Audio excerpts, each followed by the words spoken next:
तूफानों से लड़ने को तैयार हैं, हम सब एक ही कश्ती में सवार हैं। संघर्ष सबका अपना अपना सही, पर मंजिल तक पहुंचने के इरादे सबके एक सार हैं। हम सब एक ही कश्ती पर सवार हैं। सच कहूँ तो हम सबकी हालत अभी एक ही जैसी हो रही है। हार्ट बीट सबकी तेज़ हो रही है, डर भी बहुत लग रहा है और मन के किसी कोने में एक दिया उम्मीद का भी जल रहा है।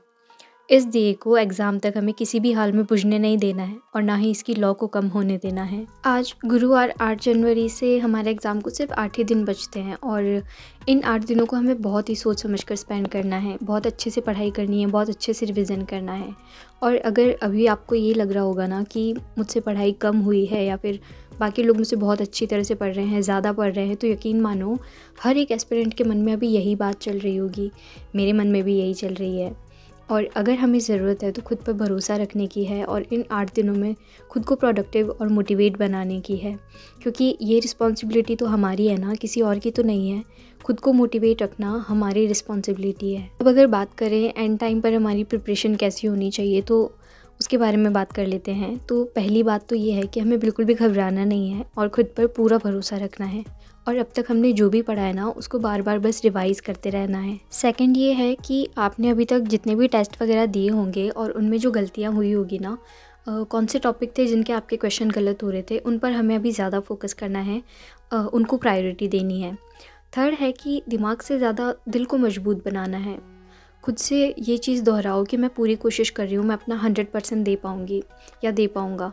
6 to 7 आवर्स की अपनी पूरी नींद लो ताकि आपका माइंड भी रिलैक्स रहे और उससे पढ़ाई भी अच्छे से मैनेज हो जाए। फोर्थ बात ये है कि खुद को कंपेयर मत करो, किसका कितना सिलेबस हुआ है, किसके कितने मॉक टेस्ट दिए हैं, उनमें कितने मार्क्स आए हैं। ये वक्त अभी इन सब बातों का नहीं है, इसलिए अभी ये सब सोचना बंद कर दो और सिर्फ अपने रिवीजन पर पूरा फोकस रखो। और एट द एंड बस यही कहना चाहूँगी कि अगर अभी आप पढ़ने बैठे हो ना, अगर आप अभी पढ़ाई कर रहे हो, पढ़ रहे हो, अपने आप को इम्प्रूव करने की कोशिश कर रहे हो और अगर 1% भी कल से बेहतर बन रहे हो ना आज, तो यकीन मानो आप हार मानने वालों में से बिल्कुल नहीं हो। ये 8 दिन थोड़े से मुश्किल ज़रूर हैं, लेकिन ज़िंदगी बदलने के लिए काफ़ी है। और खुद पर विश्वास रखो और बस पढ़ते रहो। आगे जो भी होगा वो देखा जाएगा, लेकिन आपको ये रहना चाहिए कि आज आप अपना 100% दे रहे हो। और एक और बात याद रखो कि हम सब जिस कश्ती में सवार हैं ना, ये कश्ती डूबने के लिए नहीं बनी है, हमें मंजिल तक पहुंचाने के लिए बनी है। बाकी मुझे पता है आप लोग बहुत ज़्यादा समझदार हो, बहुत ज़्यादा कैपेबल हो हर चीज़ के लिए, तो मुझे और कुछ ज़्यादा कहने की ज़रूरत नहीं है। Thank you so much for watching. मिलते हैं अगले किसी वीडियो में।